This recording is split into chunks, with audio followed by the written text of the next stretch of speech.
Good morning. Just finishing up all my morning stuff, getting ready to head out for the day, but I wanted to shoot a couple videos for you guys. I know I told you I had them in the works. This is super crazy. Let me show you around here real quick. My house, by the way, just so we're clear, it reminds me of a fire base on deployment. It's all under construction. It's a hot mess.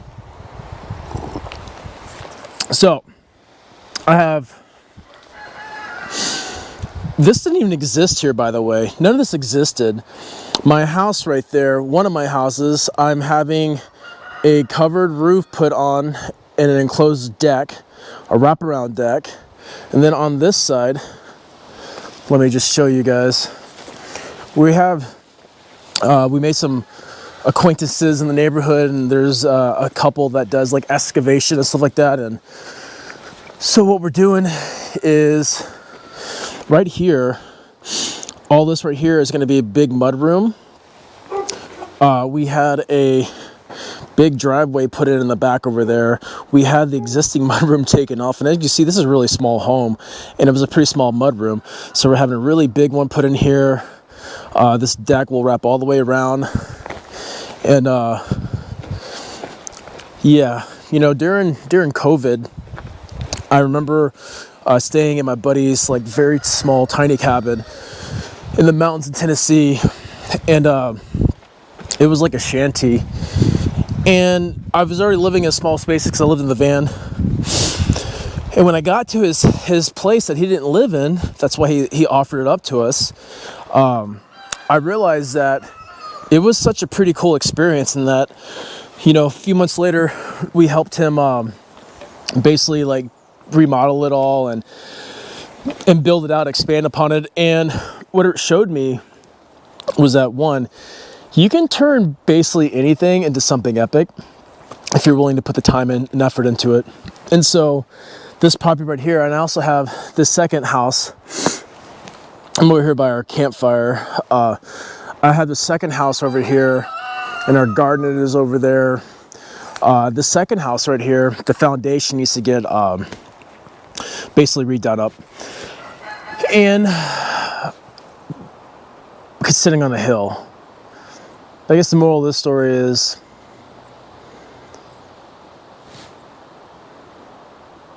you know, years back, I never would have wanted to live on a property like this. It's not super pristine. It's got a lot of work to be done. But after experiencing, you know, how much change you can actually put into something, my wife and I just saw all the possibilities with this place. So we got a running creek down here that wraps around the property. My property is very linear, so it basically, the creek kind of follows the outskirts of the property line. But anyways, that's that. So I wanted to shoot a couple videos of the questions you guys have, and the first question that we're going to talk about is from Tommy. And that happens. Let's see. Come on, tripod. All right. The first question is from Tommy, and I'm going to break this up, guys, so you don't have to watch this whole thing. But this first question, it's about meditative practices. Now, when I first heard about meditative practices back in the day, 2008 time frame, you probably heard this story before, but essentially I was in MARSOC, Marine Special Operations, and I'm still pretty junior. I've only done one deployment in the command, and there's only been about 4 or 5 deployments happened at this point. And I'm at our schoolhouse, starting up our schoolhouse, so we can create a pipeline for to put people through. Anyways, they brought the specialist in, and she was teaching us this old samurai meditative practice, and she's playing on this doing essential oils and playing on this cloud music, very calm and peaceful, and telling me to touch my temple and belly button, and I was just kind of gaffing it off. I didn't care about that stuff, you know, investing in myself, self-help, self-respect, calmness, gratitude. These were not things that I talked about, nor did I care about. I was appreciative for a lot of things back in the day, but I never tied it to or attributed it to gratitude. I never spoke like that. I just didn't know any different. And so in the life that I was living, I thought I was living it pretty good. But there was a lot of immaturity aspects about my life. And definitely the daily deposit self-investment was one of them. So I say all that to say this. You know, if you look at any type of self-investment or meditative practice as like a daunting task or something that you're just gonna laugh about, you might as well just not do it, to be honest with you, because I've learned throughout my life, if you don't have belief in what you do, then what you do isn't gonna fucking make a difference for you, right? So I would say rule number one when it comes to any form of meditative practice is have belief in that I'm going to dedicate the next 3 minutes, the next 5 minutes, the next 10 minutes, whatever the time frame is, I'm going to dedicate this time and I'm going to go all in. And I know it's going to probably make me feel uncomfortable. And if my friends found out, they'd probably laugh at me. If my wife found me, she might, you know, not my wife won't. She knows I'm weird. She knows I do weird things, and she knows I meditate. She knows I talk to myself. She knows that I do all these things, and she's totally cool with it. She's super supportive. But maybe you don't have that supportive network.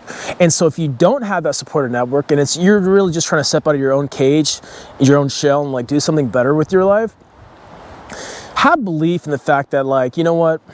Standing up for yourself is uncomfortable. Speaking your truth is uncomfortable. Well, investing in yourself and, you know, a form of that is meditating, that's fucking uncomfortable. Anyways, so this also isn't a Black Rifle plug.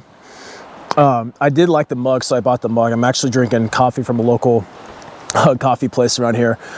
Fun fact, Black Rifle did invite me down to Texas in Salt Lake City for a podcast in Texas to go check out their ranch, and I think I'm gonna do both. Why not, right? Anyways, so meditation practices. There's many forms of meditation. This isn't like a class. I'm not a certified anybody. I'm just a dude that fucks around and finds out. And I would say when I first started meditating, I didn't know how to calm my mind. I didn't know how to just sit there and fucking not do anything.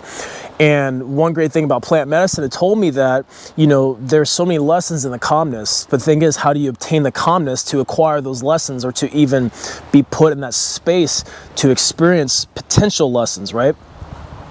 So I would highly encourage you, if you're like, dude, my life is kind of stressful. I don't really have much time. I'm always on the go, but I'm usually kind of stressed out. I'm worked up. I usually have anxiety. I have some cases of depression, or I have no clarity in my life. I don't know what I want to do.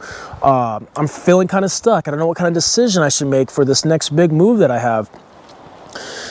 The answers are inside you. The problem is you're just not taught how to communicate with yourself. And, you know, joining the Patreon, joining my coaching group, Defy Tribe, these are all the things that I talk to you about, because it's very important that you realize how powerful you are. Because once you realize that, you will literally dominate everything in your life. Is it going to come easy? Definitely not. Are you going to be a master meditator after this video? Definitely not. It's going to take time. It's going to take practice. But what is time and what is practice? It's only based upon the level of energy you put into anything you do. You could practice every day for the rest of your life. And let's just say that is let's just say 70 years for you. But if you don't put the belief into it, if you don't actually put the energy into it, you're just going through the motions and you're not benefiting yourself. In fact, you're actually creating bad practices where you lose that belief system and you don't feel like what you're doing is actually working, because 6 years into it, you're like, oh, this isn't working for me. I still can't even like sit in my silence. Well, that's because you're just trying to treat it like everything else in your life, where you're just trying to push through it, bulldoze your way through it, and call it good. Well, that's just not going to fly anymore. You cannot have the mentality when you begin to start working on yourself. You have to realize, yo, bro, you're going to fucking die. It's a fact. You're going to die. I had a friend just call me. He didn't call me. He messaged me yesterday. And he said, hey, my wife's, her cancer transferred to her lungs, and the doctor told her she's got 1 to 2 weeks left to live. I thought I'd let you know. I was like, fuck, man. That shit's hard. That hits so hard. It is sad for sure. But let that be a reminder for all of us to, like, put honest effort in the things that we're doing, the things that we say we want to do, because we don't know when our time is going to come. And this isn't to fearmonger you. This isn't fear porn. This is just truth. And the more truth you put into your life, the more clarity you'll find, because you'll stop wasting your time on dumb shit. You'll stop saying you want to meditate and just bulldoze your way through it and not even apply any sort of like honest amount of effort and energy into it. So, back to meditating. Let's just say you're open to what I have to say. All I want you to do is I just want you to sit down comfortably. Outside is always preferred to me, especially if you can take your shoes off and socks off and put your feet in the, oh, there's chickens right there. Put your feet on the ground, right? And ground yourself. And all I want you to do, and some people, you can sit Indian style, straight leg, you can lay down, just honestly do what's most comfortable for you. Now, I do like to sit in like the lotus position where I like cross my legs and I look like a guru. I like that because I worked hard to get to that in a stretching, relaxation state, right? So that's how I treat that place, because it aligns my spine. It has me sit up straight, because one thing you don't want to do when you're meditating, you don't want to be this sloppy, slouchy version of you. Have pride and respect for yourself. Hold your head with dignity and pride and love. Even if right now you don't love yourself or you're struggling with something, who cares? Fucking treat yourself like your best self and fucking own it, right? And all I want you to do, I just want you to breathe. I don't want you to do anything else. I just want you to breathe. You can close your eyes, relax your mind. And if you can't relax your mind, that's fine. Just close your eyes. And I want you to breathe through your diaphragm. I want you to make a fat belly. I want you to, as you inhale, I want your belly to expand, filling up your diaphragm. Bring the air into your lungs. Feel your lungs expand. So it goes belly, chest, to top of your head. Breathe out. And all I want you to do is follow this pattern. I want you to breathe in through your nose, filling up your diaphragm, circling back, bring it up to your lungs, to the top of your head, out your nose. That's it. That's all I want you to do. That's it. That's nothing. That's it. Follow it. And if you get lost anytime, you start thinking about Pokemon or like that TPS report you have to do, that's okay. Just focus back on your breathing. That's all I want you to do. And set a goal for like 3 minutes. Don't overextend yourself. If I said, hey, go meditate, I want you to meditate 30 minutes a day this week. You know what's going to happen? You're going to meditate 2 30-minute sessions out of a whole 7-day period. Why? And how do I know this? Because I know for a fact with me, that's exactly what's going to happen. I'm going to get overwhelmed and tell myself I don't have time, and I'm going to put so much pressure on just sitting still for 30 seconds or 30 minutes when I've never even tried 5 minutes. So just set a goal for yourself. If you're interested in meditating, just set a goal for 3 minutes. Now, there's plenty of different meditative practices where you're in the nose, out the mouth, putting the tip of your tongue at the top of your roof. That's all great. That's all great. And as you go through this, you're going to find what works best for you. And one thing I really found out for me, what it does is all those other nuances and variants, it just creates that stillness and that discipline in me to like just remain calm and do those and hold those, right? Because they're not, my tongue doesn't naturally go to the roof of my mouth. I don't naturally just count my breath in a circular motion. I don't normally do that. And so for me, what it's doing is it's making me hold myself accountable and put myself in a state of higher consciousness where my life might be chaos, but for that 3 minutes that I'm meditating or whatever time that I'm meditating for, that's it. I'm the king. There's no disputing it. And you need to look at yourself that same way in all aspects of your life. Meditation. Dude, some people go to the gym to meditate. Some people walk their dogs. I walk my dog sometimes and I meditate. However, one thing that I was lacking when I first started any of this is I never had an intention set. Sometimes we have this intent, we say we have intentions like, should I wear a dress today or these jeans today, right? But we're asking poor questions. Ask yourself, set an intention, like my intention for this meditation is to ground myself. My intention for this meditation is to set myself up for success today. My intention for this meditation today is to work through what I know I'm potentially going to encounter today, right? That visualization of what you're actually going to be doing. And by setting this intention, you go into this meditative trance, right? You go into this process with that projected into the universe, right? With this intention. And what's going to happen is all sorts of random shit's going to come into your mind. All sorts of things are going to start entering your head. It could be like the trash you got to take out. It could be the kids you got to pick up from school. Fight through that noise. Because what's going to happen, now you have this intention, so you're putting a tether on what you're actually looking for clarity on, and what's going to happen, you're going to be bombarded with all this other shit, right? You're just going to be like, oh my God, there's just all these other things that are weighing me down right now. Let it come through you, and just be observant as these things are coming through you. And what I find to be true for my life is I'll set an intention for something, but then I'll encounter exactly what I need to encounter. What I mean by that is I'm like, man, my intention is I need clarity on if I should start this one thing. And what will happen is these thoughts and images will come to my head that have nothing to do with what my intention was set for, but it's something that I needed to hear. But I didn't even know how to ask for that type of guidance and clarity. And truth be told, I never would have got there if I didn't create that space to find some calmness and stillness in my day or my life or whenever you do it. So I really hope that kind of gives you some like stepping stones to apply to your meditative practices. And like I said, there's a million ways to skin this cat, right? If there was only one way to do it, life would be so fucking rigid and boring, right? We all tap into our higher source. We all tap into God, creator, the ether, the universe. We all tap into these things differently. And so if you put yourself in a box saying it has to be this way, well, maybe that just doesn't work for you because you're not the same as me and I'm not the same as you. But I can tell you anything that I tell you are things that I have adapted so I can actually benefit from them. So I can actually feel like what I'm doing is mattering. So I can put belief into my own practices and to my own self.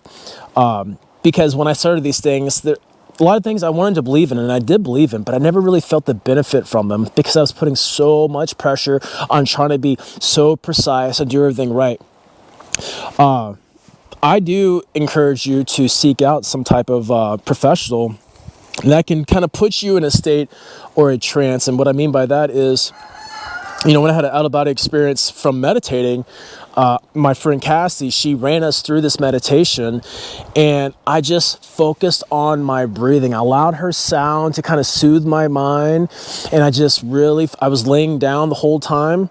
So there's many positions. I was just laying down on my back and I was belly breathing, like diaphragm in the lungs, diaphragm in the lungs, diaphragm in the lungs, diaphragm in the lungs. And I was just repeating this heavy process, cycling oxygen through my body. And in doing so, what I was really doing was just clearing so much muddle that I had inside my mind. And next thing you know, I'm literally astral projecting. I'm outside my body. And it was kind of creepy. Not creepy, it was trippy. It was kind of trippy. And that was just from breathing, right? So when you're meditating, it's very important to breathe. Don't hold your breath. And, I'll talk about this in a separate video, so this one's not too long. But breathe. Breath is life. And so when you're trying to find calmness and peace in your day and you're like, you know what, I'm going to give meditation a chance today. I'm just going to try it out. I'm going to fuck around and find out. When you do this, make sure you're actually cycling your oxygen through you. You are so fucking powerful. You know how CPUs, big, the old school computers had CPUs or laptops or any computer nowadays, especially when they're super powerful, they have these fucking like jets or these like water cooled fans, especially your high performance like Bitcoin mining, gaming systems. They're like liquid cooled. They got all these fans going on because the thing is that CPU, it's so powerful it can overheat. Well, you're a big CPU. You're so powerful you can overheat, especially if you're not cycling fresh, in the computer's case, fresh air airflow, in our case, oxygen. We have to cycle this oxygen going through us. And a lot of people overlook that. So I'm going to cover that in the next video right now for breathing. Patreon. So I'm really grateful for each and every one of you. You help support my family and I. You help support our dreams, and you help support me. I've worked really hard to get to where I'm at today, and where I'm at today is just the next step to get to where I want to be at. And where is that? Just forward momentum, manifesting and bringing about all these things that I've ever wanted to do, and the amount of people I wanted to impact, and have these types of relationships where I can share my time with you, because your time is so important, and so is mine. And to be able to communicate with you directly just like this, it literally means the world to me. And I want to say thank you to each and every one of you. So if you have any questions, put them in the comments below, and I hope you enjoy.